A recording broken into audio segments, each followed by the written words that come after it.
Who wins on Sunday, and what's the score for Skip's Cowboys? I took the Bengals. But this is probably, of all the picks that I've made in the first 2 weeks, this is probably the one that I'm least confident in. I have the least amount of conviction about.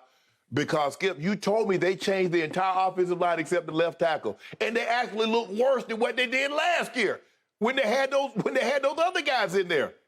They still should have won the game. Yes. They had them dead to rights. They just need to execute 2 kicks, and it was the backup snapper. Go ahead. Skip, you're at home where you could hear the snap count, and you still got sacked 7 times, and how many other times did he get hit? Now you're on the road, so your reaction time is a little slower. Now, you said that you believe that Michael Parsons is on par, if not a little better than T.J. Watt. T.J. Watt lived in the backfield. He did. So what do you think, Until he unfortunately got hurt. And Michael Parsons was living in the backfield against Tristan Wirth and Donovan Smith. They don't have anybody on the offensive line that's comparable to those guys. I used to think Lyle Collins was. I don't know, Skip. T.J. Watt was going around him like he was nailed to the turf. Okay, maybe that's why Jerry finally said that's enough. So 5 turnovers, a pick 6, that'll get you beat on the road. That'll get you beat anywhere. You turn the ball over that many times, that just goes to show you the Steelers' offense, they need something too. But, Skip, look, here's the thing. Here's the recipe. Michael Parsons should come out of this game Defensive Player of the Week. He should have 3.5 sacks, probably about 4 hits, 2 tackles for losses, and Cooper Rush turn around and hand the ball off to Zeke 20 times. Zeke, go get him 90 to 105 yards, and you'll win this game. Any other way, Joe Burrow going to beat y'all. Jamar Chase going to have a big day. Because you know he liked going up against Diggs. You remember what he did to him in Alabama the last year he was there. He did. Okay. All right. I got you. So your score is? I'm going 27-24 Bengals.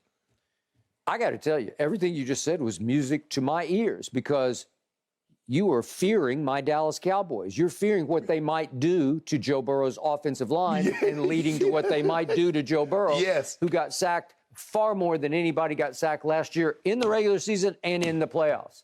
And that young man, you want to talk about mentally and physically tough, he stood up to it and got a team all the way to the Super Bowl, and they hung in and had a chance late to win the Super Bowl. Yep. I believe in Joe Burrow. I obviously believe in Joe Burrow more than I do Cooper Rush. But I do not think Cooper Rush will embarrass me. I've told you that. I'm going to stand by it. I think he will play about as well as he can play. Right. And that's not Dak well, but it's pretty well. It was good enough last year on Halloween night on the solo NFL stage in Minneapolis against the Minnesota Vikings featuring your man Kirk Cousins, the guy you think is going to make it all the way to the NFC Championship game this year. Yep. And Cooper Rush flat out outplayed him by throwing for 325. 112 of those yards went to CeeDee Lamb. Obviously, Amari played a big part in that, and Amari is no longer there. Cedric Wilson played a role in it because he had one 75-yard breakaway touchdown, and he's not there. But Cooper Rush is not afraid. Cooper Rush will, as they say in the Cowboy locker room, he will sling it. And he slings it fearlessly, but with fearless poise. He doesn't unravel. He doesn't come apart. He's been in that system for 6 years. He's played, it seems like, every preseason game because Dak never plays. And so he gets lots of reps, albeit with backups. But he's had a lot of NFL reps. You can argue against backups. I got it. But at least he's been in the system and he knows it cold. And nothing's going to throw him. It's one of those things where when you put Ben DiNucci in a couple of years back, it's all new to him. It's going too fast. The moment was too big for Ben. It's just too big because he got thrown into the fire at Philadelphia. Well, what do you think's going to happen? Bad stuff is going to happen. Right. He's going to get embarrassed. And then Garrett Gilbert, he's bounced around, and he did okay. I remember he played against Pittsburgh at home as they moved to 12-0, and he made a couple of throws. But he doesn't command this offense the way Cooper Rush does. Correct. So, to me, your score of 27-24, I like it, and I'm impressed that you're impressed enough with my defense to think my defense can hang in this game against Joe Burrow. I love Joe Burrow. I think he's the next Tom Brady. He's not going to be Tom Brady, but he's the closest thing to Tom Brady of the younger quarterbacks. And after I watched that game last night, I will still take Joe Burrow over Patrick Mahomes right here, right now, and Joe Burrow over Justin Herbert right here, right now. I'm talking about intangibles. I'm talking about accuracy, touch, feel, readability. He's got the Brady intangibles operating.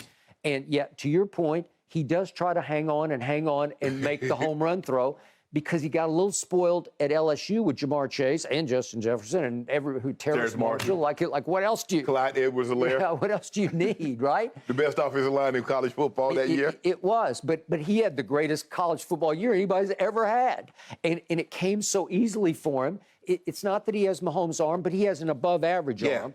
And he loves to throw the deep ball, and he throws a sweet deep ball. Yes. And like I said, I still haven't recovered from the national semifinal that year against my Oklahoma Sooners, stinking Lincoln Riley, who never coached a lick of defense in his life. It's all offense.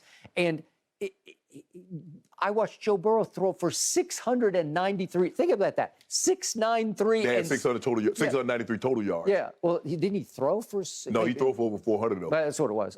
Yeah. but it was 7 touchdown passes to no interceptions. He even ran for a touchdown because he has some mobility to him. Okay, that guy thinks he can get away with just about anything. And it bit him early at Pittsburgh, but he was coming up off the appendicitis, so he had played nothing in camp. He just had, and he looked like a guy who was coming off an appendicitis. He had very little practice. Okay. Because as soon as he got there, he had the appendicitis, and so he was out. All right.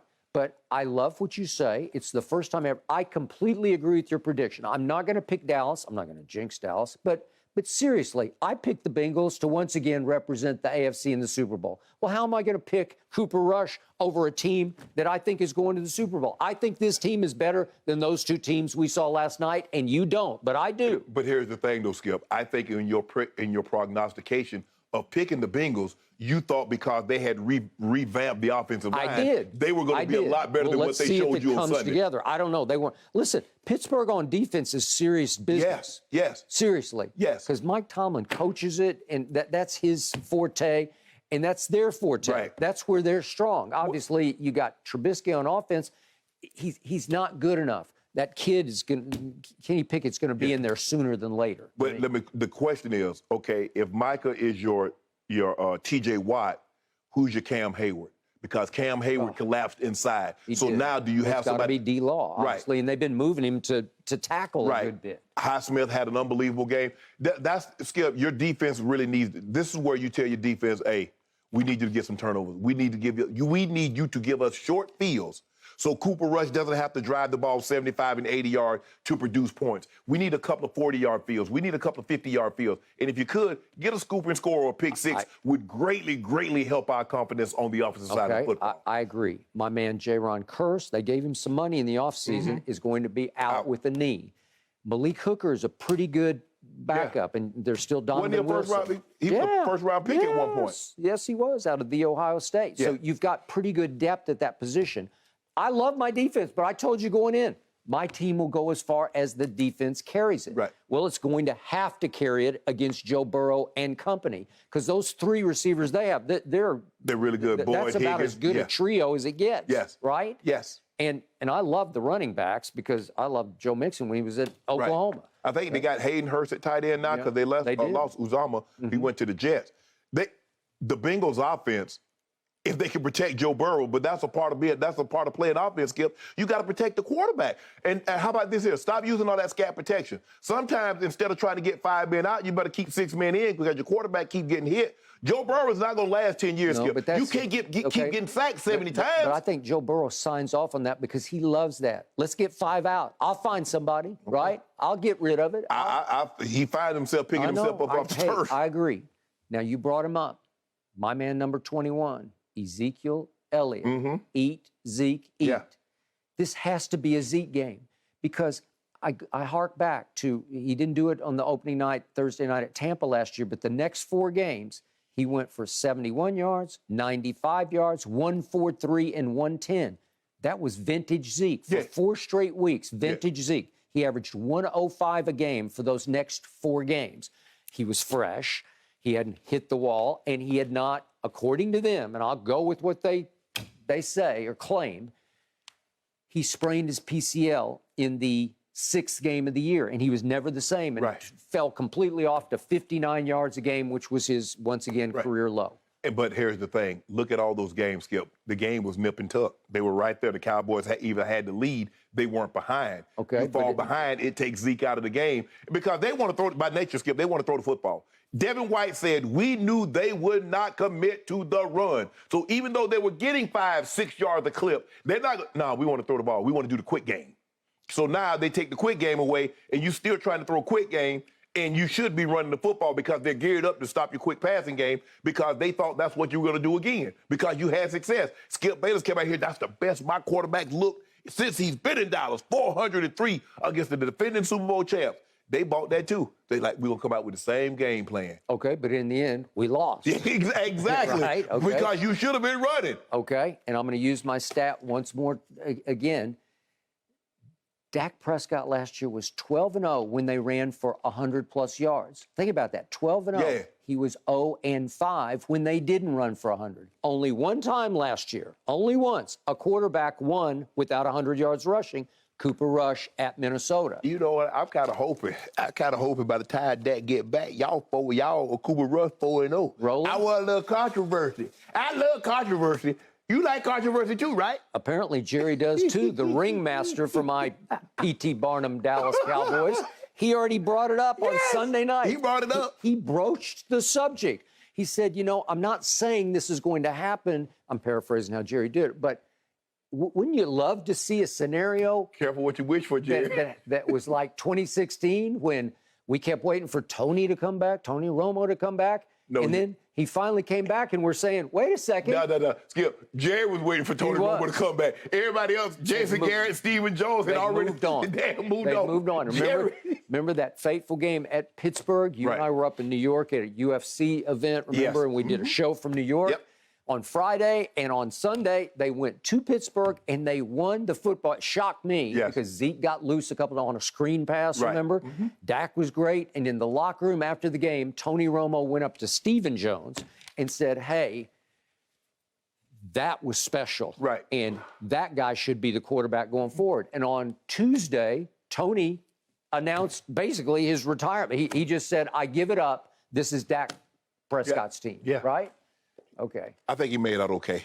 Well, I think he did. And he is really good at his second career. I think he made out okay. In my eyes, he's better at his second career than he was at his first career. You could be older something, Skip. Yeah, Man. okay. It's something about them Cowboy quarterbacks that talking football. No. Danny Don. Oh, hey. Troy. Whoa. And now Troy's sitting in Danny Don's seat. Yeah. Way to go. All right. So, in the end, I'll go with your pick. For once in my life, I think Bengals 27-24. Okay. And if so, maybe it's another moral victory for my Dallas Cowboys. No, I don't. No, it ain't no more. 0-2?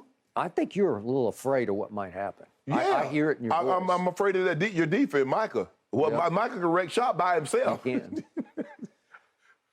Go, Micah. Ironic, gentlemen. You two agree on something. And that 27-24 prediction, that was the Chiefs-Chargers score from last night. Fox Bet, by the way, has this game at 7.5 points. Thanks for watching, Undisputed fans. Subscribe here to get the very latest from Skip and Shannon. Plus, go watch a few segments from our other shows on FS1.